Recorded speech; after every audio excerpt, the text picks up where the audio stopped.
Señores, bienvenidos nuevamente. Iniciamos con el capítulo 1 de este gran ejercicio de comunicación y de experiencia institucional. El primer capítulo se denomina Reacomodo Criminal. Cuando desaparece un liderazgo criminal poderoso, el sistema, el ecosistema delictivo, el ecosistema criminal, no desaparece, no se derrumba. Pareciera que la experiencia en los últimos 50 años es que se reacomoda. La eventual caída de un liderazgo como el de Nemesio Ceguera debilitaría realmente al cartel de Jalisco o simplemente abriría una nueva disputa por el poder criminal. Renato. Sí, Beto, muchas gracias. Yo creo que por lo que hemos visto ya últimos días, la caída del Mencho, la muerte del Mencho, no ha variado sustancialmente la estructura del cártel Jalisco Nueva Generación, ni su, por llamarlo como lo dice algún amigo, su portafolio de inversión criminal, ni sus vínculos con los presidentes municipales, gobernadores y demás políticos que lo sustentan en la lógica de lo que es la delincuencia organizada. ¿Qué sucede cuando cae una figura como la del Mencho? Si no hay sucesión suficientemente clara, se da una disputa al interior del grupo, pero por lo que vemos aquí, parece ser que no existe ese conflicto en el cártel, que o es el hijastro o es el jardinero, y están manteniendo esa tensa calma que hemos visto todos y que tiene que ver, insisto, con sus negocios. Si bien el cártel es muy violento, no calienta las plazas como lo hacían los Zetas, porque no le conviene monetariamente, no le conviene económicamente.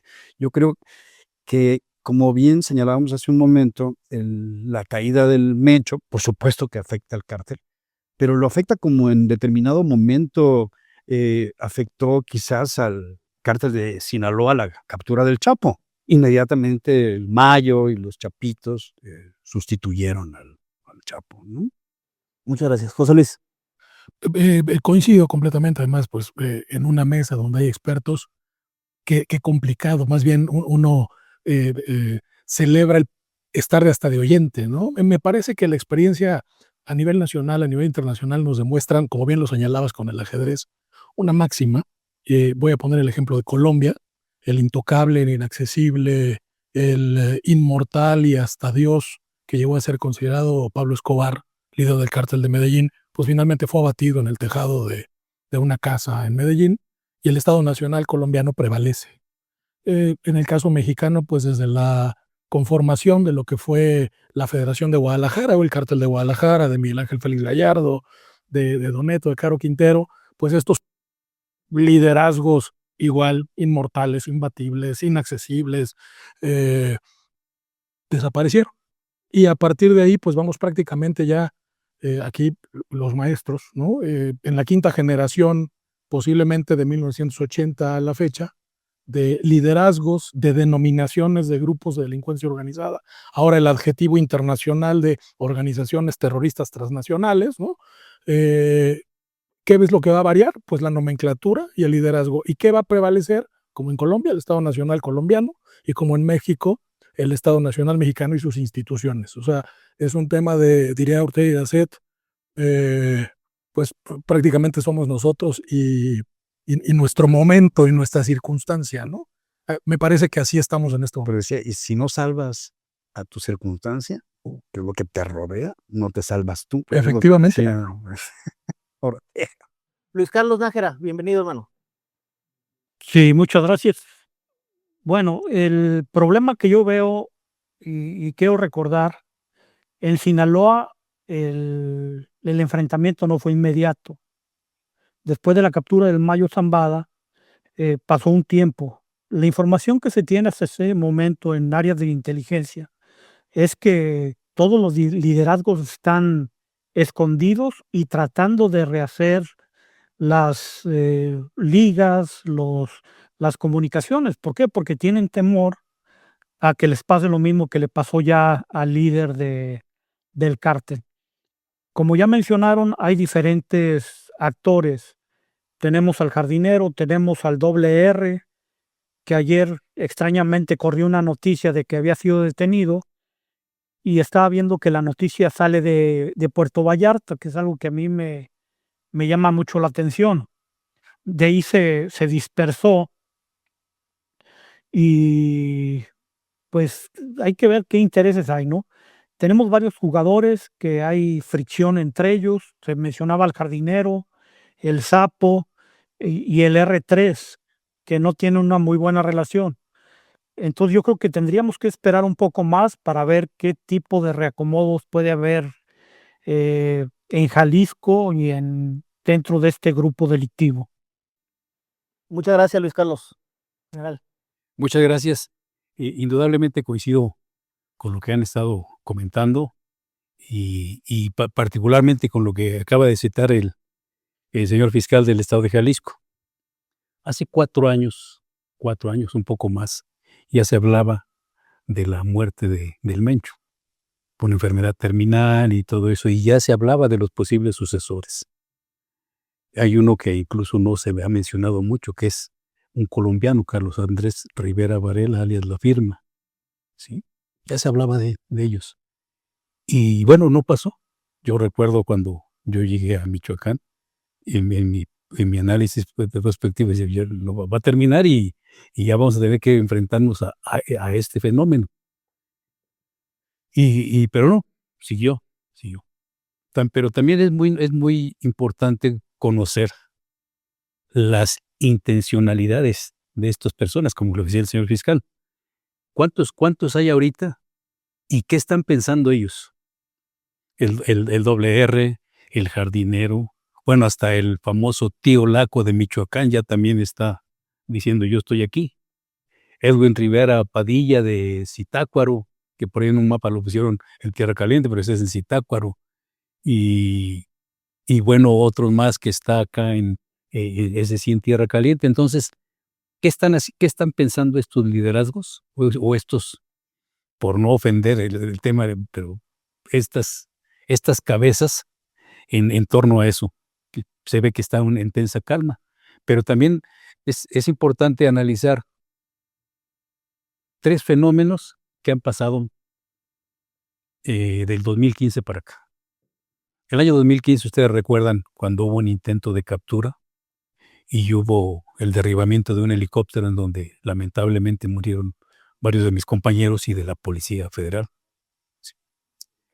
En ese momento, a los pocos minutos de que se derriba el helicóptero,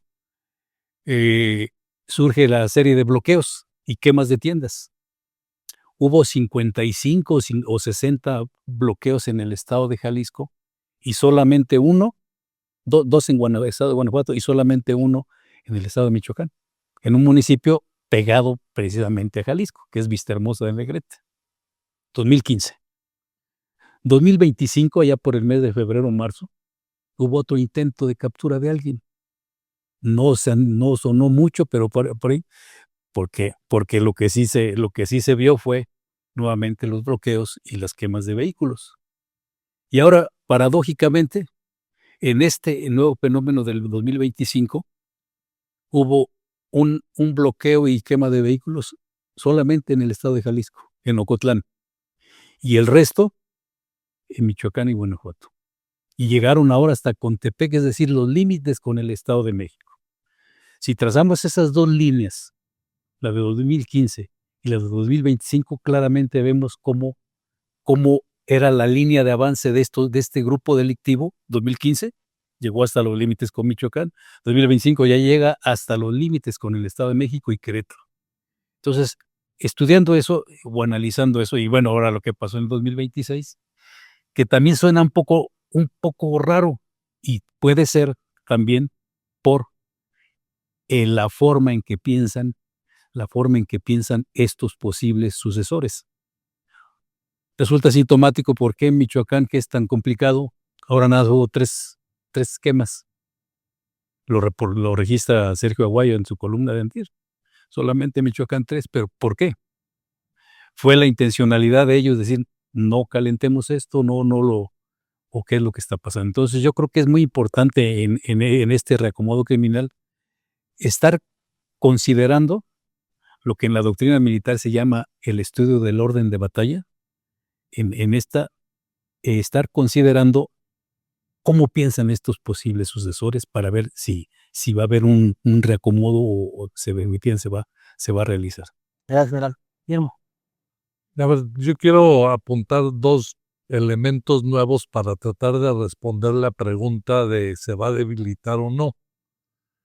Yo creo que hay que acostumbrarnos a ver a las organizaciones criminales como empresas criminales. O sea, a diferencia de una empresa legal, es que se dedican a comerciar o a producir o a vender productos ilegales, prohibidos por la ley, drogas, armas, traficar personas, cobrar derecho de piso, extorsión, o sea, vender seguridad ilegalmente. O sea, son grandes negocios. Y para que un negocio funcione, tú tienes que tener reglas claras de intercambios. Tú tienes una distribuidora de coches, le vendes coches al público y si se lo vendes a crédito, él te promete que te va a pagar y tú le das el coche. Y si el otro te incumple el contrato, pues lo denuncias y entonces la autoridad lo castiga por no pagar el coche, se lo quita y eventualmente. El caso con las economías criminales es que las instituciones que norman y median los conflictos no existen. O sea, si a mí el cártel A me roba media tonelada de cocaína, no voy a ir a la fiscalía a denunciarlo. Resuelvo mis conflictos a balazos. Y entonces, aquí todo el tema de la confianza, porque no tienes una institución mediadora, es fundamental. Entonces, ¿cuál es la variable que más les asegura confianza y lealtad en los intercambios dentro de una organización criminal? Las relaciones familiares. Por eso muchos cárteles, su origen, son redes familiares, porque confías en tu hermano, en tu papá, en tu sobrino, en tu primo, etcétera, ¿no? Entonces, cuando desaparece el líder de una organización que tiene una estructura de dirección familiar, relativamente es más fácil que el nuevo liderazgo mantenga la confianza y la lealtad de las gentes. Entonces, eso, por ejemplo, fue muy claro de la solidez del cártel de Sinaloa, que estaba fundado en muchos clanes de familias vinculados entre sí, ¿no? Pero a veces ni siquiera los lazos familiares son suficientes para garantizar la lealtad. En el caso del cártel de Jalisco Nueva Generación, los familiares más cercanos del Mencho ya no están en la dirección de Jalisco Nueva Generación. Entonces tienen un problema de crear lealtades y confianza entre todos estos sujetos que están en la segunda línea de estructura de mando. Entonces, el tema es, estos señores van a poder, un poco precisando lo que tú dices, general, de, a ver, ¿qué están pensando estos sujetos? Los segundos, ¿sabes en qué están pensando? En cómo va a ser el reparto de la renta económica. Van a estar de acuerdo en que a ti te toca tanto, a ti te toca tanto, a ti esta plaza, a ti esta otra, a ti el negocio del huachicol, a ti el del fentanilo, a ti el del... ¿Se van a poder poner de acuerdo de cómo se distribuyen la renta? Va a haber paz y va a seguir tranquilamente. No se ponen de acuerdo porque temen traiciones, pocas lealtades, va a haber guamazos y se van a fragmentar y los van a resolver a violencia. Voy a cerrar el capítulo para luego darle el uso de la voz a don Héctor, con una pregunta retadora para completar obviamente el mensaje de la síntesis final. Las redes criminales han tenido éxito en nuestro país por el apoyo corrupto institucional que les ha permitido navegar con impunidad. Es verdaderamente, quien no lo haya entendido, un mensaje impresionante ver a 17 familiares de la familia Guzmán Loera cruzando por la garita de San Isidro con todo el apoyo institucional norteamericano después de los acuerdos que los liderazgos que ejecutaron o ordenaron muchas atrocidades en este país y ver que el enfoque hacia los funcionarios corruptos mexicanos tiene un nivel mucho mayor de dramatismo y de agresividad por parte de las autoridades norteamericanas que inclusive la propia actitud que tienen con los criminales. Entonces, eso nos tiene que quedar claro, eso está pasando. Y ese es un gran mensaje. ¿Qué rol y qué es lo que va a pasar con todas esas redes institucionales que protegieron de una manera muy determinante al Cartel de Jalisco o a su liderazgo y que de alguna manera fueron evidenciadas precisamente por el periódico El Universal con esa serie de listas? ¿Qué es lo que va a pasar también con ellas? Creo que ese es un tema muy importante, Renato. En ese momento, desde México, yo creo que no va a pasar nada. Y no va a pasar nada porque las estructuras criminales se vinculan con las estructuras políticas, o las estructuras políticas se volvieron estructuras criminales por el dinero. Tú eres candidato a la presidencia municipal de X y el partido te da 10 gorras y 3 camisetas. Y llega un empresario que dice, yo te doy 150,000 gorras y todas las camisetas que necesitas y todo el dinero que necesites, pero... Y ese hombre dice, pues yo quiero ser presidente municipal, y recibe el dinero. Y una vez que entra, a costa de lo que sea, quiero ganar como sea. Y una vez que entra, pues ya no sale, porque como bien decía Guillermo, las reglas de la mafia pues se rigen por la violencia. No hay un tribunal internacional que solucione conflictos. Y entonces, si de pronto hay una traición, pues eso se soluciona a través de balazos. Si se cree plural el que llega a la presidencia municipal y quiere gobernar para ambos grupos, su cabeza aparece en el techo de un coche.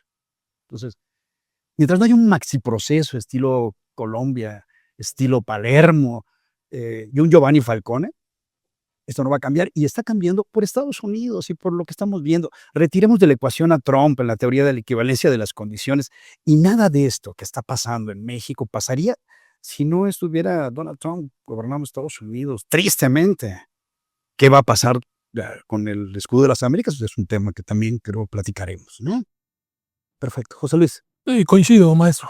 Prácticamente a mí me parece que hay un parteaguas el 20 de febrero del 2025 cuando las organizaciones criminales nacionales, como las conocíamos nosotros, no eran más que eso, organizaciones criminales. Y para el resto del mundo, pues eran organizaciones criminales mexicanas.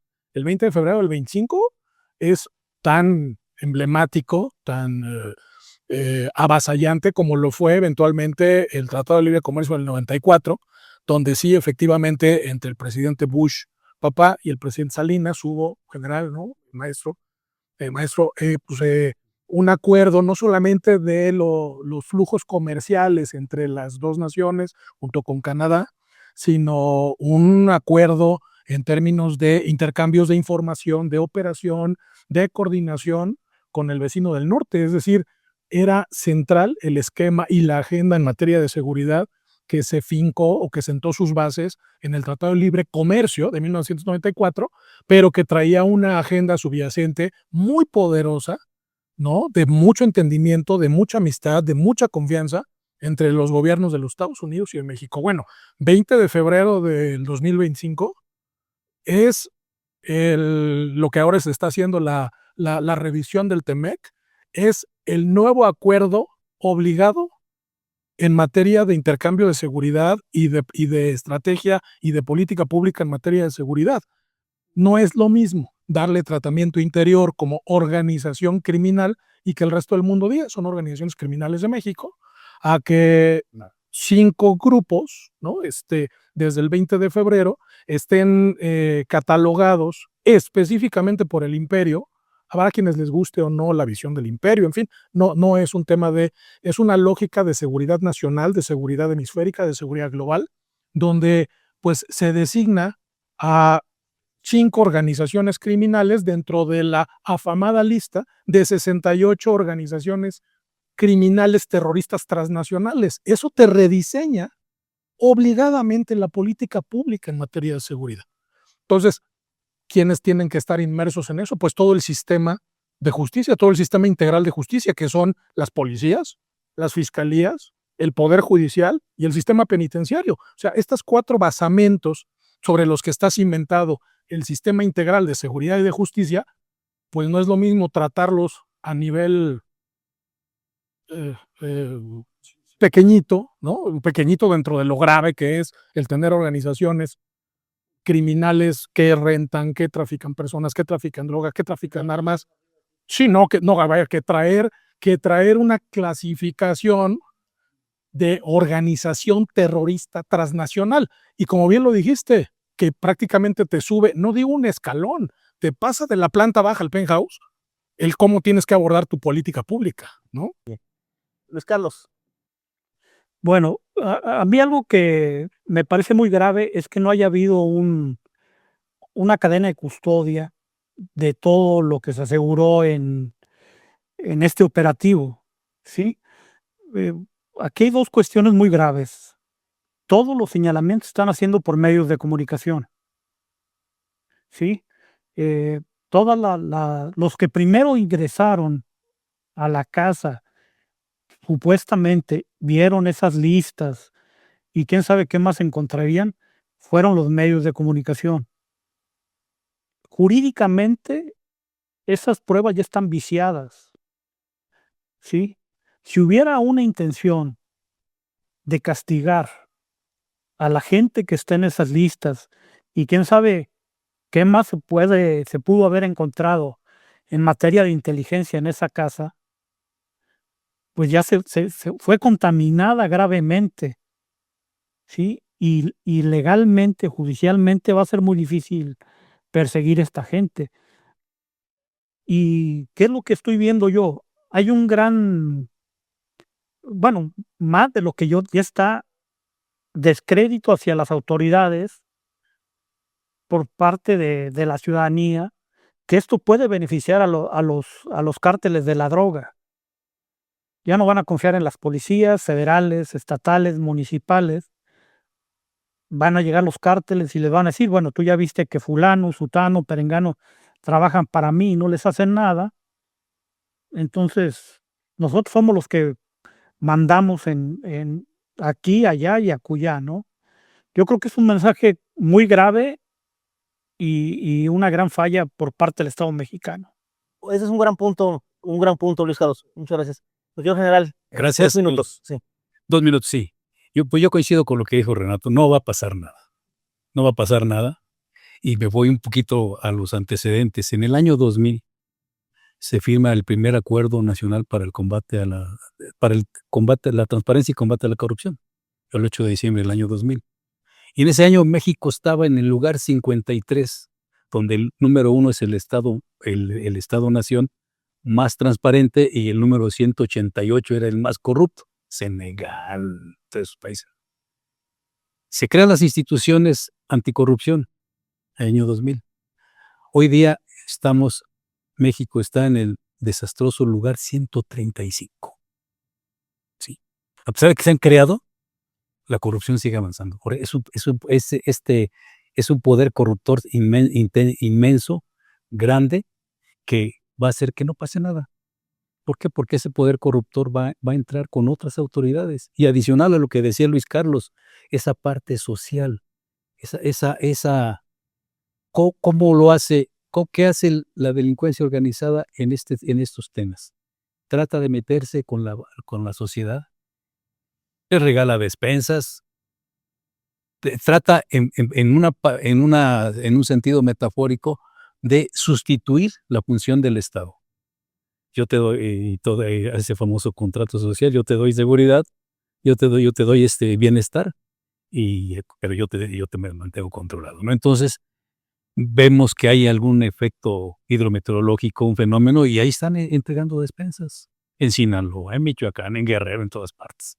Que en Tamaulipas el día 10 de mayo llenan los estadios entregando, regalando refrigeradores y todo.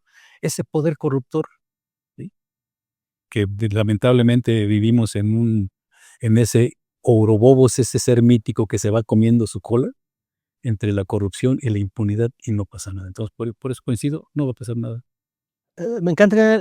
Sí, había una frase que siempre me gustaba, decía que a veces el gobierno te rompe las piernas para darte las muletas y que se lo agradezcas.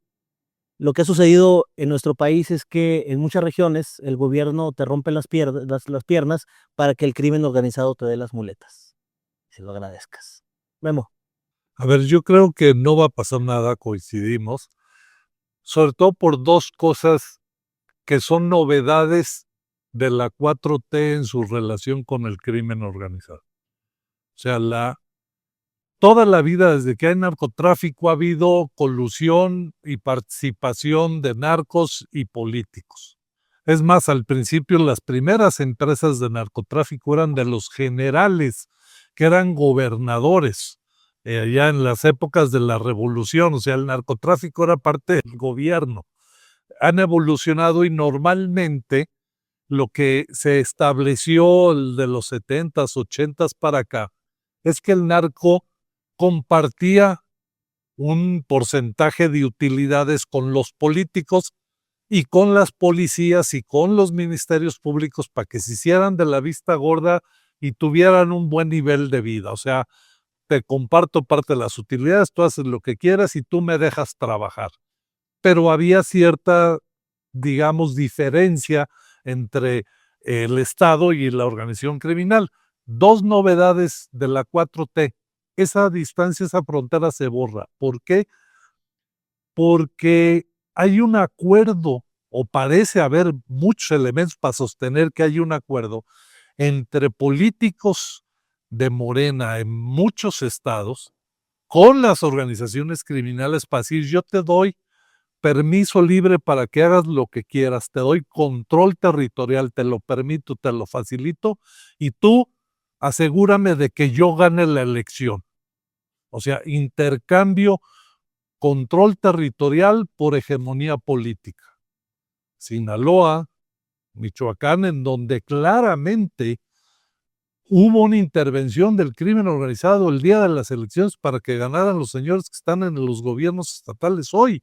Eso es un intercambio de control territorial por hegemonía política. Eso es distinto de lo que había antes. Segundo, desde el Estado se crean empresas criminales, huachicol fiscal, y cometen el peor desfalco en la historia de este país, 600,000 millones de pesos, una empresa diseñada por funcionarios públicos de Marina, de Hacienda, de Pemex, de Energía, etcétera, en colusión con muchas organizaciones criminales, como la de los Carmona, como el Cártel Jalisco Nueva Generación, etcétera.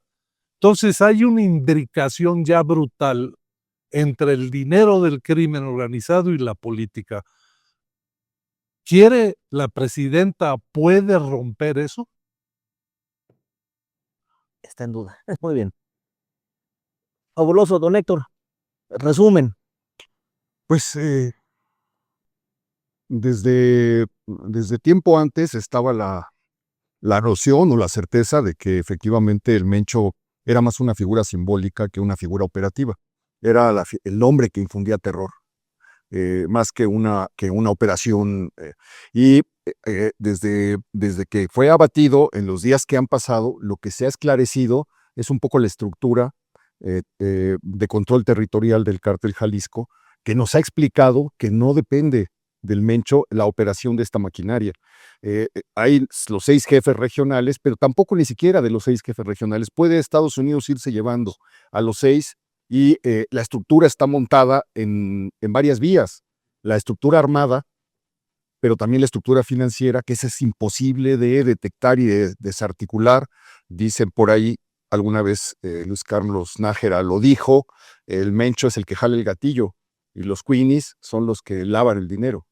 Esa estructura no ha sido tocada. Y luego está la tercera vía, que es la tercera vía de control político. El crimen organizado dejó de avanzar territorialmente desde hace años para establecer ya no un control territorial, sino un control político. Desde luego quedó clarísimo en las elecciones intermedias de 2021, en el caso de Sinaloa, cuando los Chapos y el Mayo garantizaron el triunfo de Rubén Rocha Moya.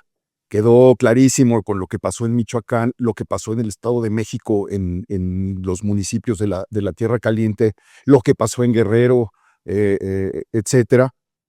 Y entonces, yo creo que después de las elecciones de 2021, México amaneció siendo un país distinto. Un país donde básicamente quienes estaban en el poder ya no le tenían que dar cuentas a un instituto político, sino al señor que los había puesto. A partir de 2021, desde luego esto tiene cola, tiene años y todo eso, pero a partir de 2021 todo se fue precipitando. 2024 es la confirmación de ese pacto brutal, donde, siguiendo un poco lo que decía el general, pues en el operativo Jalisco de captura del Mencho en 2015, la explosión llegó a 3 estados. Una década después, el abatimiento incendia 22 con distintos niveles y con distintas magnitudes. Entonces eso habla de una maquinaria que pues, avanzó a lo largo del país en el sexenio de los abrazos, en el sexenio cuando López Obrador declara en 2019 la estrategia ya no es detener capos, está en una mañanera. Pues simplemente este cártel fue avanzando. Ahora, ¿cómo fue avanzando? Pues fue avanzando donde descabezaron a los templarios, donde descabezaban a un grupo criminal, simplemente se fue metiendo. Michoacán es el ejemplo mayor. ¿Qué puede pasar? Pues sí puede pasar que alguna organización vea flaqueza por el movimiento de acuerdos y por el descontrol que puede haber en este momento y que trate de hacer lo que hizo el cártel Jalisco. Lo que veo es que estamos atenidos a que ya se replegó, ¿no? El gobierno no ha pasado nada, ya, incluso el mismo descenso en las muertes, en los homicidios, tiene que ver con que tienen Estados Unidos encima y que ya no les conviene estar tirando 32 cuerpos o 35 cuerpos abajo de un paso a desnivel en Boca del Río, porque eso inmediatamente va a llamar la atención. Entonces ya tienen varios incentivos para replegarse de momento y esperemos a ver qué va a pasar. Con Sinaloa, ¿qué pasó? Se replegaron en lo que se armaban, en lo que juntaban lana y en lo que reclutaban milicias. Y esperaron mes y medio, donde no pasaba absolutamente nada, y de repente tenemos ahorita vamos para año y medio, con 3,000 muertos, 3,000 desaparecidos, 10,000 autos robados, migraciones en lugares. Entonces, pues estamos sobre eso, están muy frescos los acontecimientos. El factor nuevo es Estados Unidos, lo que pasó en octubre, donde ya no es un problema de seguridad pública, sino de seguridad nacional para Estados Unidos. Entonces eso cambia todo el juego, ¿no? Formidable. Cerramos este primer capítulo. Creo que abrimos bastante bien y los invitamos al siguiente capítulo. Muchas gracias.